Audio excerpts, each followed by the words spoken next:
Comrade আপনার নাম, কোন জেলা থেকে এসেছেন? সুব্রত মাহাতো, পুরুলিয়া জেলা থেকে এসেছি। পুরুলিয়া, আপনি ছাত্র রাজনীতির সাথে যুক্ত? আমি ছাত্র রাজনীতি।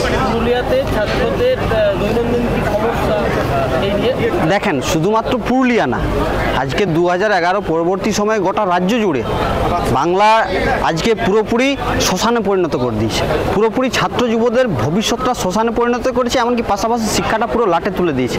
আজকের দিনে কেউই ভালো নেই, সে ছাত্র হোক বা যুব হোক বা কৃষক হোক বা খেটে খাওয়া মেহনতি মানুষ, শ্রমিক হোক বা ক্ষেতমজুর হোক, আজকের দিনে কেউই ভালো নেই।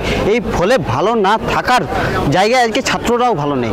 ফলে এখন প্রতিনিয়ত যেভাবে মগজ ধোলাই করা হচ্ছে আর কি, যেরকমভাবে আপনার থেকে শুরু করে রাস্তাঘাটে সমস্ত মানুষজন, সে বাড়িতে যে দাদাটা রয়েছে, যা বৌদিটা রয়েছে, টিভি সিরিয়ালের মাধ্যমে হোক বা নিউজ চ্যানেলের মাধ্যমে, সমস্ত দিক দিয়ে প্রতিনিয়তভাবে মগজ ধোলাই হচ্ছে।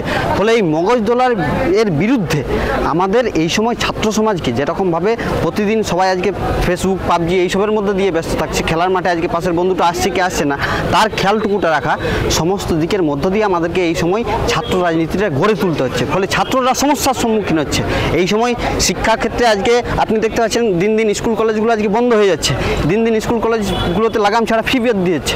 ফলে সাধারণ পরিবার থেকে উঠে আসা যে সমস্ত ছাত্রছাত্রী, তাদের পড়াশোনার ক্ষেত্রে যেরকমভাবে সমস্যা হচ্ছে, একই রকমভাবে ড্রপ আউটের শিকার হচ্ছে আপনার মতন যারা সাধারণ মধ্যবিত্ত পরিবার থেকে উঠে আসছি বা কৃষক পরিবার থেকে বিলং করছি বা শ্রমিক পরিবার থেকে বিলং করছি, সেই সমস্ত ছাত্রছাত্রীরা আজকে ড্রপ আউটের শিকার হচ্ছে। ফলে এই ড্রপ আউটের বিরুদ্ধে আমাদের লড়াই। ফলে যেরকমভাবে শুধুমাত্র ড্রপ আউট না, একই রকমভাবে এই কোভিডের সময় দেখলাম যে কম বয়সী ছাত্রীরা বাল্যবিবাহের শিকার হতে হচ্ছে। ফলে সেই বাল্যবিবাহে যে সমস্ত ছাত্রীরা শিকার হচ্ছে, ফলে সেই সমস্ত ছাত্রীদের জন্য তাদের নিরাপত্তা থেকে শুরু করে আমাদের সমস্ত দিকের লড়াই আমাদের জারি আছে। আচ্ছা, পুরুলিয়ার জেলার একটা বড় অংশ আদিবাসী তপশিলি মানুষের বাস। হ্যাঁ, শুধু যে কলেজের ছাত্র রাজনীতি নয়, মানে ক্লাস 1 থেকে, অর্থাৎ মিড ডে মিলের যে দাবি, সেটাও ছাত্রদের দাবি। নিশ্চয়ই শুরু করে আদিবাসী হোস্টেল, কীভাবে ছাত্র রাজনীতি পুরুলিয়ার বুকে এই সন্ত্রাসকে উপেক্ষা করে বাইনারিকে ভেঙে আপনারা লড়াই চালিয়ে? দেখেন, বিষয় হচ্ছে যে এই দুই সরকার, সে তৃণমূল সরকার বা বিজেপি সরকার, দুই সরকারই শিক্ষাক্ষেত্রে ব্যয় বরাদ্দটা কমাচ্ছে। ফলে মিড ডে মিলের ক্ষেত্রেও একই রকমভাবে যা ব্যয় বরাদ্দ হওয়া প্রয়োজন বা ছাত্রছাত্রীদের একদম উপযুক্ত পরিমাণে খাদ্য সামগ্রী হিসেবে পাওয়া না দরকার, যা হক, সেটা সমস্তটা আজকে কমিয়ে দেওয়া হচ্ছে। ফলে এই কমানোর বিরুদ্ধে আমরা দেখেছি যে এই সময় শুধুমাত্র পুরুলিয়া জেলার ক্ষেত্রেই যদি বলি, গোটা রাজ্যের পাশাপাশি পুরুলিয়া জেলার ক্ষেত্রে আমাদের আদিবাসী হোস্টেল, জেলায় 170টা আদিবাসী হোস্টেল ছিল আমাদের বামফ্রন্ট সরকারের আমলে। কিন্তু সেই সময় থাকাকালীন পর এখন আমরা বর্তমানে দিনে দেখতে পাচ্ছি যে 140টারও বেশি আদিবাসী হোস্টেল আজকে বন্ধ করে দিয়েছে। ফলে এই বন্ধ করে দেওয়ার ফলে আমরা তার যে খোলার দাবি করছি, একই রকমভাবে টোটালটাতে দেখছি যে সাধারণ ছাত্রছাত্রী, মানে শুধুমাত্র আজকে কে আদিবাসী, কে এসসি এসটি, এতদিন তো আমরা দেখেছি কে হিন্দু কে মুসলমান, এখন তারপরে হলো যে ও ব্রাহ্মণ, ও কুর্মী, ও আদিবাসী, ও বাউরি, এই সমস্ত সবাইকে ভাগ করার ছক বলছে। এই ভাগ করার বিরুদ্ধে আমরা সমস্ত ছাত্রছাত্রীদেরকে সব জায়গাতে, ক্যাম্পাস থেকে শুরু করে স্কুল কলেজ ক্যাম্পাস হোক বা বিশ্ববিদ্যালয় ক্যাম্পাস হোক, সমস্ত ছাত্রছাত্রীদেরকে আমরা এক করার জায়গায় নিয়ে আসার চেষ্টা করছি। আমাদের এই লড়াই চলছে। সামনে উচ্চ মাধ্যমিক পরীক্ষা, উচ্চ মাধ্যমিক শেষ হওয়ার পর কলেজে নতুন অ্যাডমিশন। অভিজ্ঞতার থেকে আমরা দেখেছি যে রাজ্যের শাসক যেখানে যে ইউনিয়নে আছে, তারা ভর্তির ক্ষেত্রে একটা দুর্নীতি করে চলেছে, সাধারণ ছাত্রছাত্রী মেধার সাথে দুর্নীতি চলেছে। এই বিষয়ে কিভাবে লড়াই প্রতিরোধ করার চেষ্টা? দেখেন, মানে যারা আজকে কলেজ ক্যাম্পাসটায় রয়েছে, শাসক দলের যে মানে ছাত্র সংগঠন আর কি, সে টিএমসিপি হোক বা এবিভিপি হোক, দুটোই তো কিছু না, two sides of the same coin, দুটোই একই রকমভাবে কাজ চলছে। ফলে যারা রয়েছে ওই তেল ভাজা, পকোড়া ভাজা, চপ ভাজা, এইসব যারা কথা বলে, তারা শিক্ষার কোনো কিছু বোঝে না। ফলে যারা আজকে ওই জায়গাটায় রয়েছে, তারা শুধুমাত্র নিজেদের মুনাফা থেকে শুরু করে নিজেদের টাকা পকেটে পড়ার জন্য শুধুমাত্র তারা কলেজে দাদাগিরি, মাতব্বরি করে তারা চালু করছে। মানে এই জায়গায় রয়েছে, এমনকি বেশিরভাগ জায়গায় যারা মানে ছেলের বাপ হয়ে আছে, তারা আজকে সেই সমস্ত শিক্ষা প্রতিষ্ঠানগুলোই শুধু ছাত্র সংসদ নির্বাচন নির্বাচনটাকে বন্ধ করে দিয়ে তারা সেই মসনদটাই বসে আছে। ফলে আমরা এই সময় যে ছাত্রছাত্রীদের স্বার্থে যে ক্যাম্পাস কি, হোয়াট ইজ ক্যাম্পাস, সেই ক্যাম্পাস বোঝানোর জন্য সমস্ত ছাত্রছাত্রীদের স্বার্থে যে ক্যাম্পাস মানে তার যা পরিসর হওয়া দরকার, তার যা ক্যাম্পাসের যা শৃঙ্খলা থেকে শুরু করে সমস্ত দিকটা নিয়ে আমরা বলছি অবিলম্বে ছাত্র সংসদ নির্বাচন করতে হবে। যে সমস্ত আজকে যারা উচ্চ মাধ্যমিকের প্যারামিটার পার করে যারা বিশ্ববিদ্যালয়ের গণ্ডিতে পা ফেলবে, সেই সমস্ত ছাত্রছাত্রী থেকে শুরু করে বিশ্ববিদ্যালয় ক্যাম্পাস সমস্ত ছাত্রছাত্রীদেরকে নিয়ে আমরা বলছি এই সময় অবিলম্বে ছাত্র সংসদ নির্বাচনের দাবিটা, কাউন্সিল নয় ছাত্র ইউনিয়ন, এই দাবিটা আমাদের আরও জোরালোপূর্বক গড়ে তুলতে সমস্ত ছাত্রছাত্রীকে এক করার কাজ চলছে। নমস্কার, আমার নাম শ্রীপর্ণা দাস। সিপিআইএমের এই সম্মেলনটিতে এসে আমার খুব ভালো লাগছে। আর এখানে এত লোকের সাথে জানা পরিচিতি হলো, আমরা শিক্ষামূলক অনেক ব্যাপার জানতে পারলাম যে কিভাবে মানুষের মধ্যে মেশা যায়, মানুষের অভিজ্ঞতা সম্পর্কে জানতে পারলাম, তাদের মাহাত্ম্য কোথায়, তারা কিভাবে জীবনকে আরও উন্নতির পথে এগিয়ে নিতে চলেছে বা কীভাবে আরও ভালো করে নিজেকে সমাজের সাথে মেশানো যায় বা কীভাবে নিজেকে আরও ভালো করে একটা ভালো মানুষ সমাজে একটা ভালো প্রতিষ্ঠিত জায়গায় নিয়ে আসা যায়, সেটা শেখা যায়। এবং অনেক গুণী ব্যক্তিরা এখানে উপস্থিত রয়েছে, তাদের সান্নিধ্যে এসে আমরা অনেক শিক্ষা লাভ করেছি এবং আগামী জীবনেও চাইবো আরও উন্নতির পথে যাতে আমরা যাই, তার জন্য আরও এরকম সমাবেশে যাতে আমরা একত্রিত হতে পারি, আরও গুণী মানুষদের পদছায়া যেন আমরা থাকতে পারি, তার জন্য চেষ্টা করব আসার। আর এখানে এর পরের দিন যে সমাবেশটি আছে একদম লাস্ট এবং আমাদের পরিশেষে বলা যায় সবার সাথে লাস্ট দেখা, এটাতে হয়তো কারো মন খারাপ হয়ে যাবে।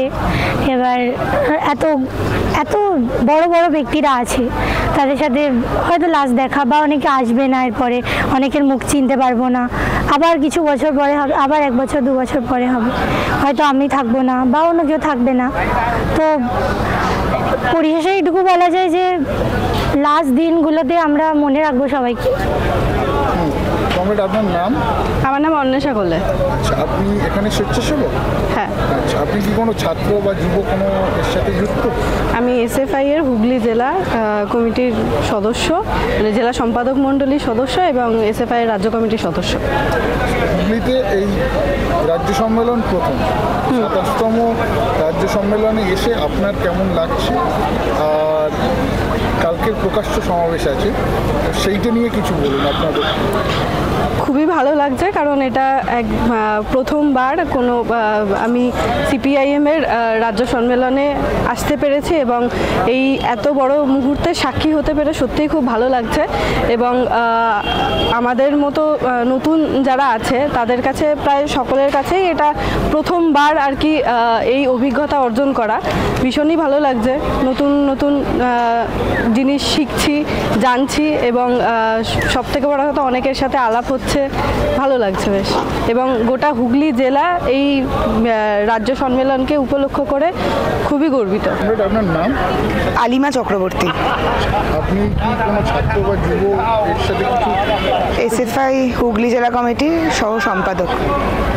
আপনাদের এই হুগলিতে 27তম সম্মেলন চলছে, রাজ্য সম্মেলন। এই সম্মেলনে আপনি একজন স্বেচ্ছাসেবকের ভূমিকায় আছেন দেখলাম, তো কেমন অভিজ্ঞতা আপনার এই সম্মেলনে? খুব সুন্দর অভিজ্ঞতা, নতুন একদম আমাদের জীবনে প্রথমবার এত বড় সমারোহটা দেখা এবং সেটা সাক্ষী থাকা।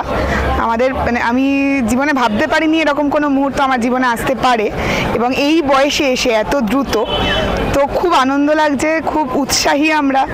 এত নতুন কমরেড, মানে আমরা তো প্রথমবার এত কাছ থেকে এত বড় বড় মানের কমরেডদের দেখছি, মানে সেটাও আমাদের কাছে একটা বড় পাওনা। এত ভালোভাবে মানে সামনাসামনি এইভাবে দেখতে পাবো কোনোদিন আশা করিনি। আপনার নামটা যদি একটু বলেন। আমার নাম কুণাল নন্দ, আমাদের নাটকের দলের নাম সংসপ্তক হলদিয়া। কোন জেলা? আমরা পূর্ব মেদিনীপুর জেলার হলদিয়া থেকে এসেছি। আজকে এখানে নাটক পরিবেশন করব। আমরা সারা বছর জুড়ে প্রচুর মঞ্চ নাটক এবং পথনাটক করি। আমরা কিছুদিন আগেও ডানকুনি এসেছিলাম। ডানকুনি বিনোদিনী মঞ্চে আমাদের মঞ্চ নাটক ভগিনী সেনা করে গেছি। আজকে আমরা যে নাটকটা নিয়ে এসেছি সেটা রুখে দাঁড়াও, আমারই লেখা এবং আমার নির্দেশনা। আমাদের দল করবে আজকে রুখে দাঁড়াও। আমরা দুর্নীতির বিরুদ্ধে এই নাটকটা দীর্ঘদিন ধরে করছি। মানুষ খুব উৎসাহী, আমরা যেখানেই যাই আমাদের নাটক লোকে দেখতে আসেন এবং আমরা শুধু দুর্নীতি নয়, আমরা বিভিন্ন সমাজ সচেতনমূলক নাটকও সারা বছর জুড়ে পরিবেশন করি।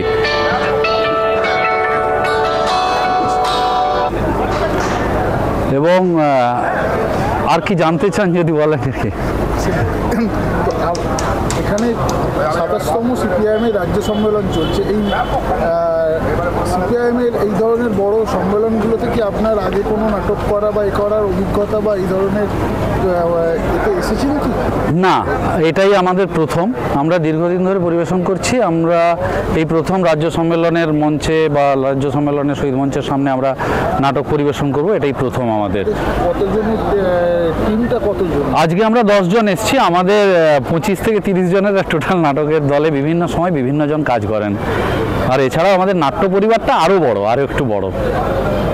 সিপিআইএমের রাজ্য সম্মেলনে এসে আপনার এবং আপনার দলের কি অভিজ্ঞতা যদি আপনি একটা টোটাল অ্যাম্বিয়েন্স, আমরা এই শব্দটা চয়ন করছি, অ্যাম্বিয়েন্সটা অসাধারণ। কারণ আমরা টোটাল রাস্তায় এলাম, আমাদের দলের সবাই যে একই ধরনের মত প্রকাশ করেন তা নয়, বিভিন্ন মতাবলম্বী লোকজন। কিন্তু আমরা একটা ইস্যুতে ঠিক যে আমরা সোশ্যাল অ্যাওয়ারনেস, বিভিন্ন রকমভাবে দুর্নীতির বিরুদ্ধে আমরা লড়াইটা করছি বিভিন্ন সময়। ফলে তারা সবাই বলছে যে একটা অসাধারণ জায়গা, এত সুন্দর সাজানো গোছানো, এবং মনেই হবে না যে সারা রাজ্যের বিশিষ্ট নেতৃত্বরা এখানে এসছেন একটা তাদের আগামী দিনের নীতি নির্ধারণ করতে। তারা সবাই খুব খুশি। আমাদের দলের ছেলেমেয়েরা প্রায় সবাই স্টুডেন্টস ম্যাক্সিমাম, এবং তার সঙ্গে আরও বিভিন্ন ইভেন্ট ম্যানেজমেন্টের কেউ কাজ করেন, কেউ বিভিন্ন রকম কাজকর্ম করেন, তারা সেই সব কাজে যুক্ত আছেন। তারা সবাই খুব খুশি, তারা খুব আনন্দিত, এবং তারা অন্যরকম একটা জোশ পাচ্ছেন যে আজকের নাটকটা বলছেন যে আমরা ফাটিয়ে দেবো, এই ধরনের কথা বলছেন। কারণ এই টোটাল আপনি দেখছেন আমাদের পেছনে মেন শহীদ স্মরণে এত প্রত্যেকে এসে বলছি যে আরে অসাধারণ জায়গা, এসব জায়গায় করতে পারাটা আমাদের, অন্তত আমি মনে করি, আমি দীর্ঘদিন ধরে বামপন্থী আন্দোলনের সঙ্গে যুক্ত আছি। আমি কলেজ থেকে, স্কুল জীবন থেকে এসএফআইয়ের সঙ্গে যুক্ত, পরবর্তীকালে গণনাট্য আন্দোলন, পরবর্তীকালে নিজের একটি দল তৈরি করে এই দল নিয়ে এখন কাজ করছি, নাট্য দল নিয়ে। তো সেক্ষেত্রে আমার কাছে এটা একটা বিরাট বড় সুযোগ, বিরাট পাওনা আমাদের দলের কাছে। আমার নাম তুলতুল চক্রবর্তী, আমি এই হুগলি জেলার উত্তরপাড়া নিবাসী। আমরা এবছর যেহেতু আমাদের এখানে আমাদের জেলায় রাজ্য সম্মেলন, তো সেই জন্য আমরা খুবই গর্বিত এবং খুবই আনন্দিত। আগামী কালকে আমাদের যে প্রকাশ্য সমাবেশ দুপুর 2টোয় এই স্পোর্টিং ক্লাবের মাঠে যেটা অনুষ্ঠিত হবে, আমরা আশা করছি আমাদের জেলা তো বটেই, আশেপাশে যতগুলো জেলা আছে সেখান থেকেও মানুষজন আসবে। আমরা অত্যন্ত আশাবাদী এবং এই সমাবেশে সাফল্য কামনা করে সকলকেই আগামীকাল দুপুর 2টোয় সকলকে আসার জন্য আহ্বান জানাচ্ছি। সমাবেশ আপনাদের জেলায় কতটা এক্সাইটেড আপনারা? ভীষণভাবে এক্সাইটেড, কারণ স্বাধীনতার পরবর্তী সময় এই বছর প্রথম আমাদের জেলায় এই সমাবেশ হচ্ছে, সেই কারণে আমরা তো একটু বেশি পরিমাণে এক্সাইটেড। প্রস্তুতি কীরকম? খুব ভালো প্রস্তুতি। যেখানে সমাবেশ হবে স্পোর্টিং ক্লাবের মাঠে, খুব সুন্দর। এখন আশা করা যাচ্ছে প্রচুর লোকে সমাবেশ হবে। সমাবেশ কি নতুন বার্তা দেবে বলে আপনার ভাবনা? শিক্ষা, আমাদের যা যা চাহিদা, শিক্ষা, স্বাস্থ্য, বাসস্থান, আমাদের যে নৈতিক চাহিদাগুলো, সেগুলো আশা করা যায় আমরা এই সমাবেশ থেকে আরও নতুন লড়াইয়ের প্রস্তুতি হবে। আর মানে আমরা আরও যাতে নতুনভাবে উদ্যমতা নিয়ে যাতে আমরা এগাতে পারি আর কি।